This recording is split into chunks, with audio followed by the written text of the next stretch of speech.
Today on Locked On Rockies, that one had a little bit of everything. A franchise-tying night for home runs, a ninth inning that made your skin crawl. All in all, maybe the most fun Rockies game of the season.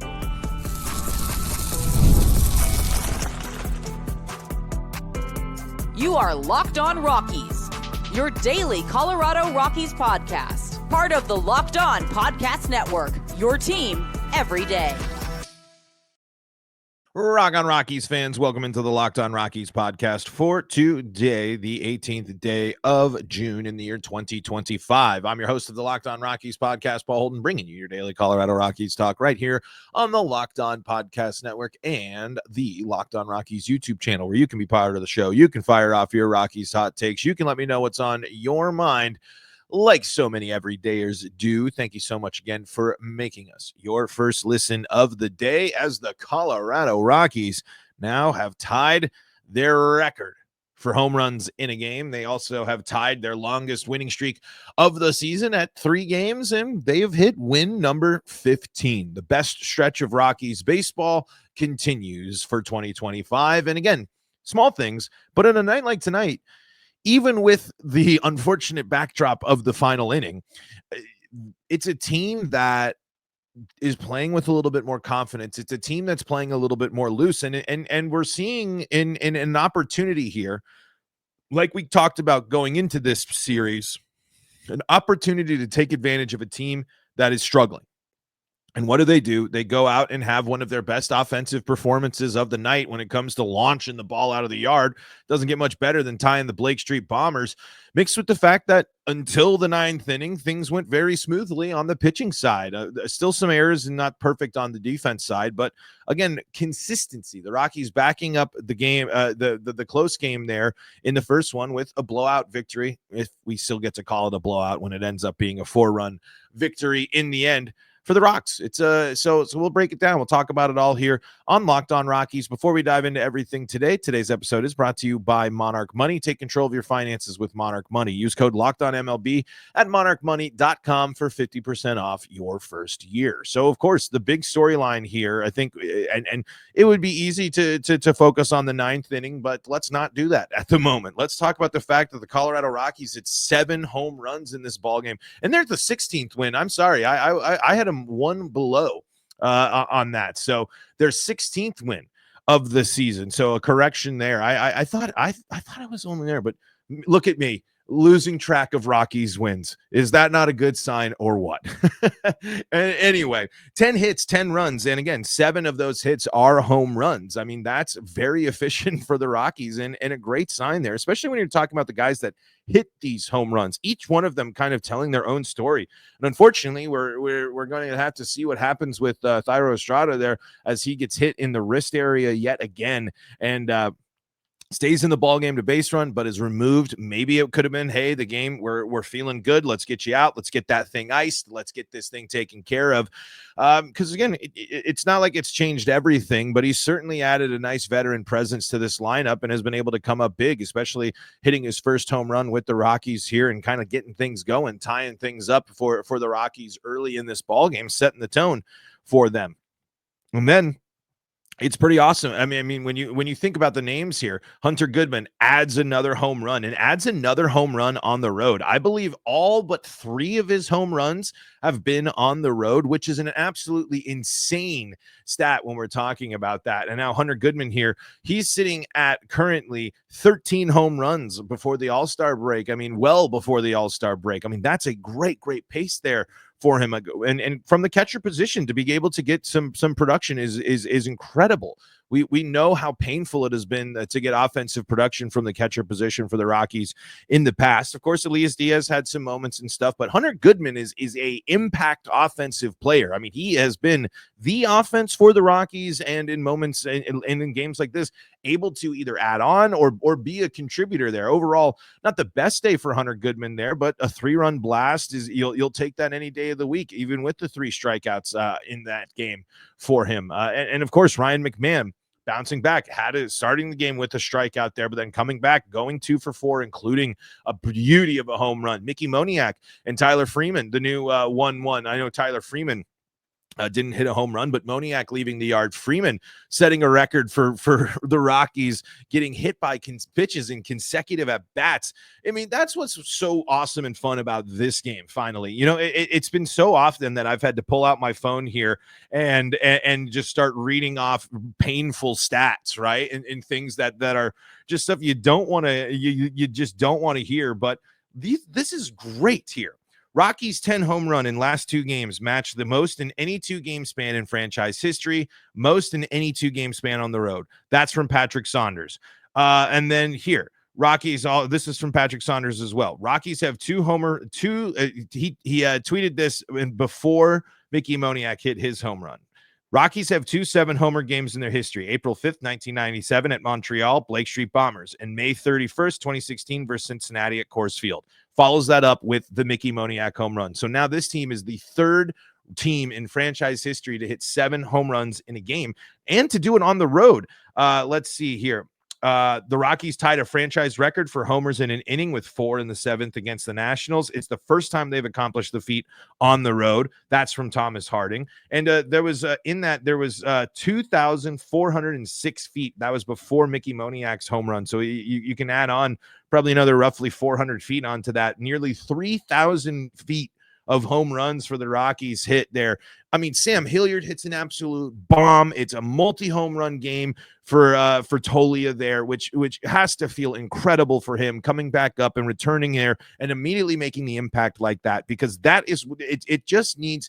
That's the spark this team can start building off of and thriving off of. And again, you can kind of point back to, I think that's why the energy and the vibes are a little bit different with them, not only with the managerial change, but if you look at it, there's something is working behind the scenes with this Rockies team. Something is starting to pick up here. And again, you can flash back here to the Rockies being a much better team on offense overall in a recent stretch of games here. They have now scored 5+ or 6+ against the Nationals in these 2 games. The Rockies, although they were held to 1, have been at 4. They scored 4 against the Braves and then 8 against the Giants, 7 against the Giants, 5 against the Giants, 5 against the Mets.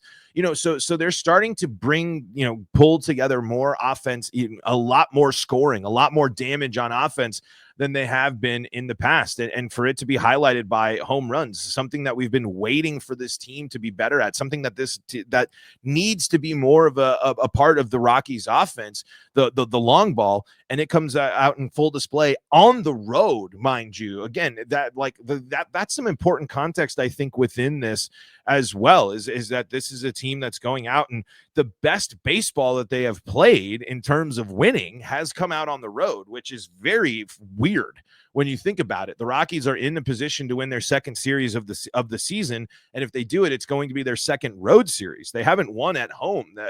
They haven't been as dominant at Coors Field as they've been in the past. It's of course relates to the lineup construction and stuff, but we're starting to see this team grow. And we're starting to see this team get better in areas. And as we said, I'm excited about Tolia having this, but can Tolia now do it in their throughout the remainder of the season? Can they maintain this? It has to be something that if you fully want to wash this away, if you want to surprise people, and if you also from the front office and from the organization standpoint want to show that you this was more of an anomaly start to the season, you have to surprise people and not only win games against teams like the Nationals, but you're going to have to be able to take games like this and start replicating it against the better teams, the teams that aren't scuffling and on 10-game losing streaks, the teams that are great, like the rest of your division, out there. The big picture stuff is still going to be a massive challenge for this team to avoid the history, the path that they have charted themselves on to start this season. But of late, it is the best stretch of baseball the Rockies have played. June has been a completely different month for the Colorado Rockies than May and April. I mean, it's no surprise there. The second time they've gone on a 3-game winning streak, and when the last time they went on a 3-game winning streak was at the beginning of the month as well, when the Rockies and the Marlins played to start off the month there. the Rockies here now are on a position to win this series. It's an opportunity for this team. It's just, this is how you show the development, right? This is how you show the building. How do we get better from here? The stretch is great. The stretch is nice, but where do we go from here? Let's keep breaking it down. Let's talk a little bit about that ninth inning and the concerns there as well. Coming up next on today's episode of Locked On Rockies.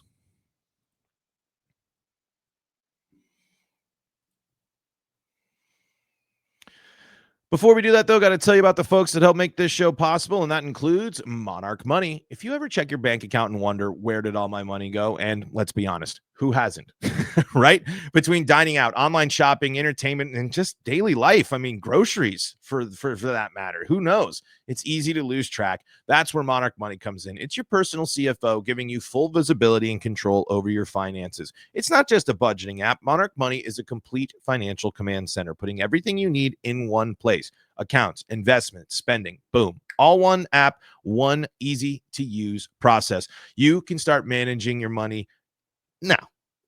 Manage your money. Build that wealth with Monarch Money. When you start using Monarch Money, you're going to realize just how much you're spending on food delivery and all the little things and how these costs add up. Now, you can budget smarter and save more. Instead of juggling multiple apps, you can use Monarch to check your finances, track spending, and even plan long-term goals.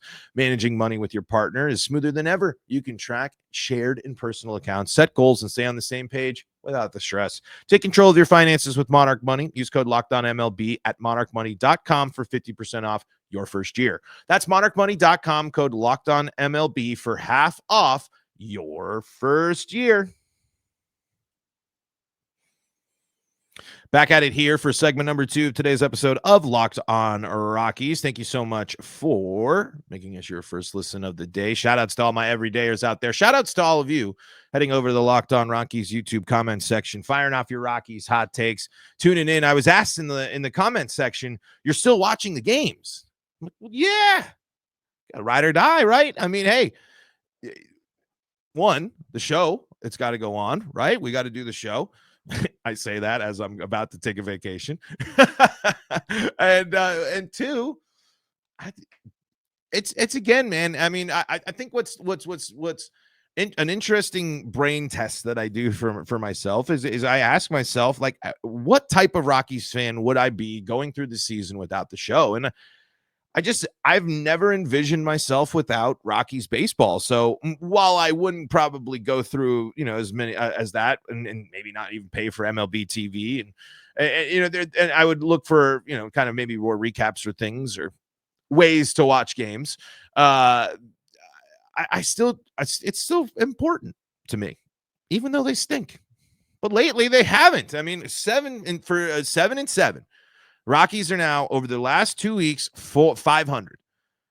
And in reality, like, when we're talking about the best version possible of this team, even in the preseason, when we were talking about how they're going to go over the wins and these things, it was just the best version of themselves is playing 500 ball as often as possible. And that's obviously the one of the huge problems. The Rockies not only were losing, they were losing consistently. It was long losing streaks. It was 8+ games. Another stat to just throw it on there: the Nationals on a 10-game losing streak. The Rockies, albeit multiple 8-game losing streaks, so kind of, add that context in there. But the Rockies, haven't had that long of a losing streak. The Yankees are now got shut out for I think the 3rd game in a row.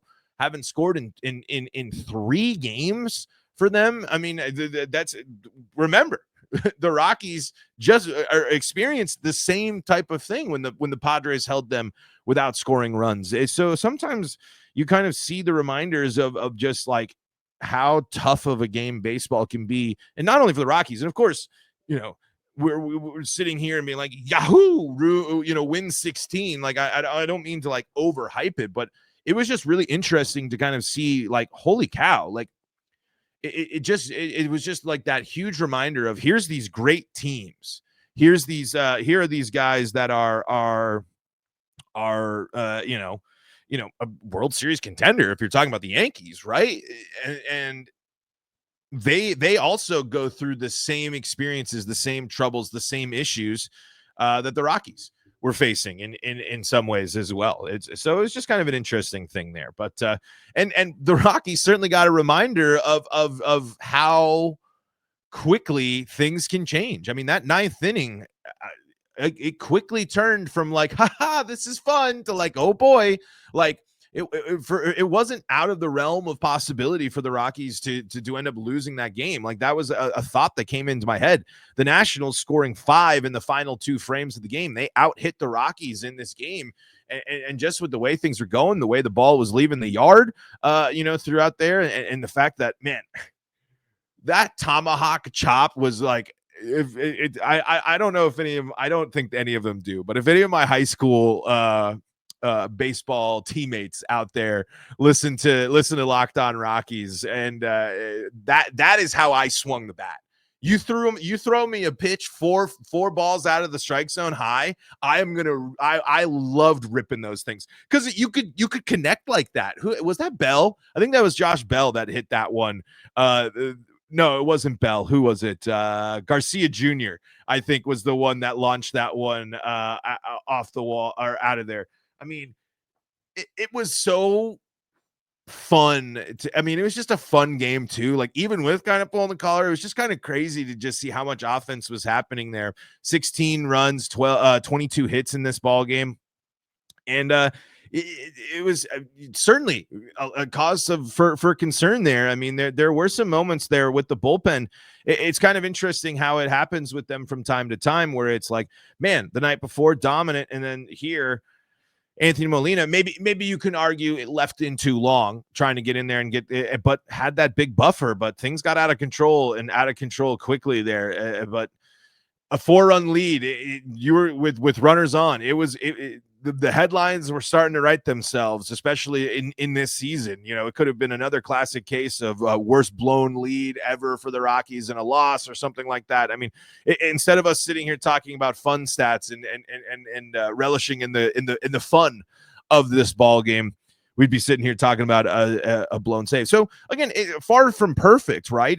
But that's the beauty of baseball and the amount of games you play. It doesn't always need to be perfect. You just need to be able to be consistent because we always talk about consistency. So I want to make sure I'm not avoiding one of my points there. You want to be consistent. You want to be able to replicate. You want to do that. But sometimes you have games like tonight that are anomalies. The Rockies aren't going to hit 7 home runs in a ball game, often. They've only done it 3 times in their history. It's so that things like that aren't always going to happen, especially when you take into the context here. The Rockies still struck out a lot. The Rockies striking out 12 times in this ball game. So still dealing with the strikeout issues, but when they are connecting, when they are hitting the ball, they're hitting the ball hard, hitting it in play. And I mean, there are a lot of extra base hits for this Rockies offense when they do get it going there. And it's a much more entertaining Rockies team right now as well. The month as we've seen in the month of June, especially when you consider the fact that there have been some frustrating losses in there too. If the Rockies are able to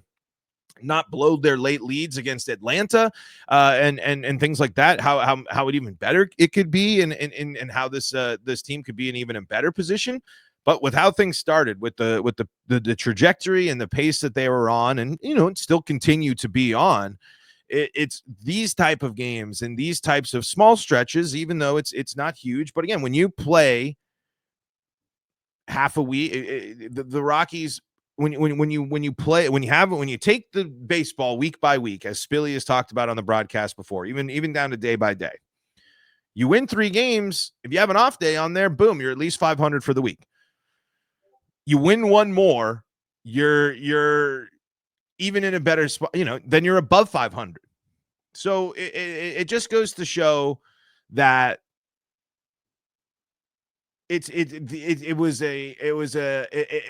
we seem to be hitting some part of a turning point. How big of a turn is it going to be? How much of a change, how much of a difference is it going to shake out and end up being? I don't know.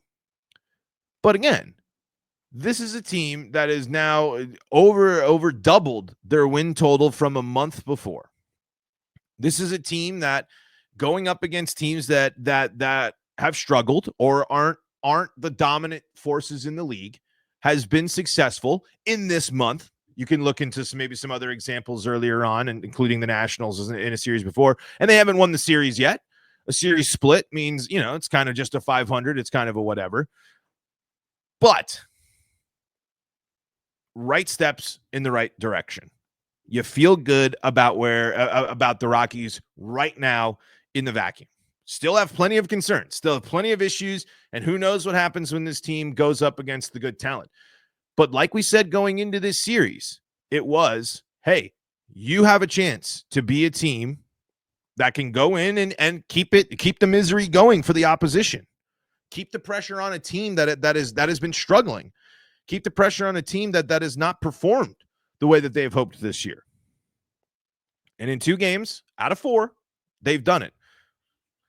All right, let's just keep putting a bow on this one. We'll look ahead to the matchup tomorrow as well. Today, tomorrow, wherever you're listening, we will. Well, it is today because it posts the day of posting. Also, quick programming announcement coming up as well in segment number 3. Don't go anywhere.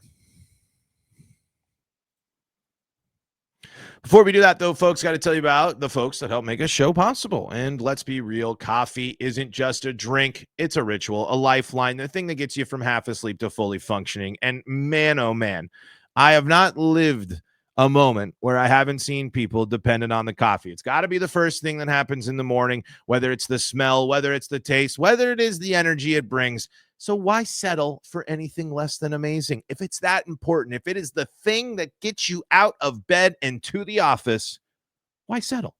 This is where Trade Coffee comes in. Trade is the #1 coffee destination in the U.S., delivering fresh and incredible coffee from over 50 of the country's top roasters. Whether you're a cold brew fan, a pour over purist, they've got a roast that you'll love. They got a trade quiz. So if you're someone that maybe is picky about their taste, their flavors, if you want to find something specific for you, take Trade's quiz. It only takes a minute, and the first bag they send you, it's going to be spot on.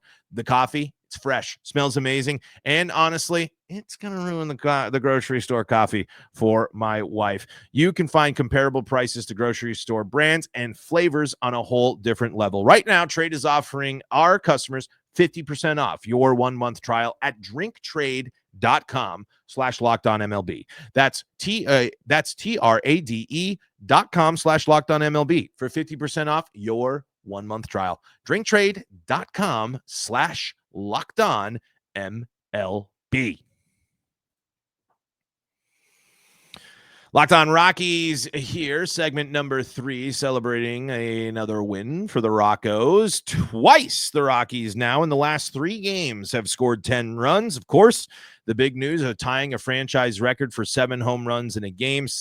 I believe the most home runs in an inning. Let me go back. Let's read the fun stats one more time. Let's go through. And I retweeted all of these, so you can go see these on the socials there. But let's just go back and read from the fun stuff.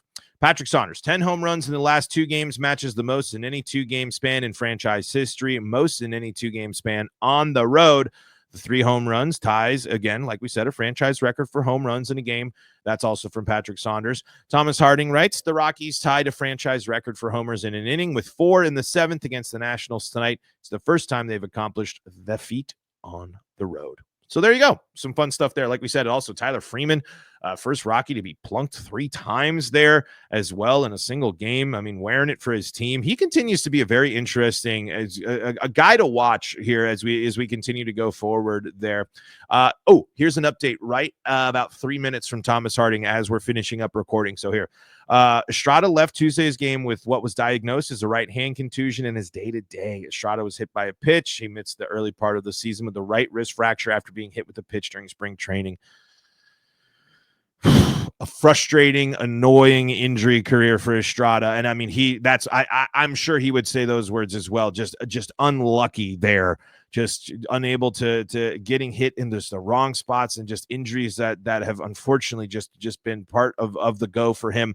Hopefully nothing too major, and the Rockies are able to get it right there with that. So it's it's the Rockies' first time hitting back-to-back homers this season, when Ryan McMahon hit one after Hunter Goodman there, also set by Thomas Harding. And it also tied Tyler Freeman's hit by 3 pitches in a game, also ties a major league record that was set by the National CJ Abrams. So look at that. All sorts of fun stats for you here on the fun episode of the Locked On Rockies podcast, recapping it there. All right, Rockies here going for the series win against the Nationals, and they're going up against Mitchell Parker here. Another situation where you're looking at this starting pitching matchup, and you of course have the concerns that Germán has had, but you're also looking at the opposition here, and you're not overly blown away like some of the pitchers that the Rockies have faced and seen in this year. Mitchell Parker, 4-7, 4.84 ERA, a 1.35 WHIP over 74 innings pitched, 50 strikeouts, 69 hits allowed, 31 walks. Another thing, the Rockies, a lot of walks, a lot of hit by batters. That it will help always, especially as they're going for the win. 8 home runs allowed in that time. So that's comparable. Germán's left 1 less home run, fewer walks from Germán here, but the big difference, Germán has allowed a lot more hits, 91 hits allowed for Germán Marquez in this season. ERA at 6.62 and a whip of 1.66. But the good news for Germán is that it has been a better stretch for him of late here. Not obviously as great as we've seen in the past. There have been, the 4 earned runs against the Mets and the 3 earned there. The Germán has not gotten out of his last 5 without allowing at least 1. But 7 strikeouts there in that game against Atlanta. Only 1 earned run allowed in that one, even though allowing the 6 hits over 5. Got 6 strikeouts against Miami there a couple of weeks. Got 6 strikeouts against the Cubs. So the strikeout certainly it seems to be back to being a weapon for Germán here as he continues to try to build up things. And again, against an offense that the Rockies have been successful pitching against. Outside of certain situations and certain moments there, the ninth inning begs to differ. So another situation where if you're the Rockies, this is a chance for you. This is an opportunity for you to get after it. Keep making sure that you jump out ahead early. I know they trailed in this one, but keep the offense rolling. Can you? No, it doesn't need to be long balls. Just get the ball in play and get yourselves that series win and send that Nationals losing streak to 11 games. That would be something there. So maybe the Nationals got a lot to play for in that sense too, trying to break that slump and break out of things there as they're trying to reset the vibes and get things back on track in Washington.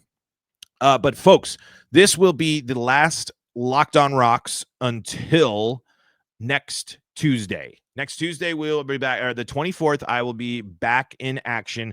I'm heading out of town and I just don't have the capabilities to do the show. So appreciate everyone. It's just a mini vacation. If you're curious what I'm doing, I'm throwing the biggest Mario baseball tournament of the year. It's part of that's what I do. I just, unfortunately, just a little too difficult for me to take the show on the road there. So I'll be watching. We'll be following. We'll be breaking things down there. If I have time to get something recorded before, if the game ends with enough time for me to before I have to take off because I'm taking a red eye tomorrow, I will get a Thursday episode up and maybe we get one more episode here. If it's a quick one for the Rockies, the time might match up. So there might be an episode tomorrow. But just to let you know, it'll be a short break. I ain't going anywhere. It's just a vacation. I will be back on Tuesday bringing you Rocks Talk. And we'll react, of course, to the weekend that is. And who do the Rocks got this weekend? Is it home against the Diamondbacks this weekend? Let me see here. I think that's what it is, but I'm not 100%. Let me zoom out the schedule here real quick. Yeah, Arizona's in town, and then the Dodgers are in town. Wow, no Ohtani. I don't see Ohtani listed as a pitcher there, so we won't have to maybe worry about that, at least the pitching side for Shohei. But folks, thank you so much again for making us your first listen of the day. I know it's a short break. I apologize, but gotta do what I gotta do, man. We got Mario baseball to play, so it's a baseball filled weekend for me still. And we'll be I'll be following along with the Rocks, so we make sure we react to everything, especially as we hope the Rockies continue to play their best their best baseball of the year and keep the good vibes flowing here. We'd love to see a series win against the NL West. Yeah, that'd be another good sign of progress for this team. Let me know what's on your mind, Rockies fans, in the Locked On Rockies YouTube comment section below, and make sure For your second listen of the day, you go check out Locked On MLB and Locked On MLB Game Night. And if you need more Colorado sports coverage, Locked On Broncos, Avalanche, Nuggets, and Buffs, all free and streaming on your favorite streaming services. Until next time, I'm Paul Holden saying so long from the Locked On Rockies podcast.